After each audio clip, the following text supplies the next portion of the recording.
امام شہاب الدین سہروردی فرماتے ہیں، ابو حفص الحداد ایک بہت بڑے صاحب معرفت بزرگ ہوئے ہیں، وہ فرمایا کرتے تھے کہ جو تصوف ہے وہ سارا کا سارا صرف ادب ہی ادب ہے۔ وہ فرماتے تھے التصوف کلہ ادب۔ ان سے پوچھا حضرت تصوف کیا ہے؟ فرماتے ہیں کہ تصوف سارا کا سارا ادب ہی تو ہے۔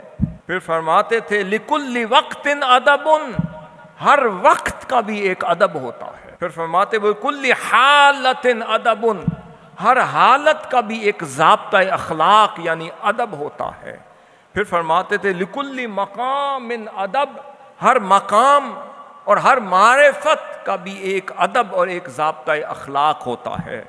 پھر فرماتے ہیں فمن لازم آداب الاوقات، جس نے وقت کے ساتھ حسن ادب کیا اور وہ رجال حق میں شامل ہو گیا، اور جو وقت کا ادب نہ کر سکا بے نصیب اور بے مراد ہو گیا۔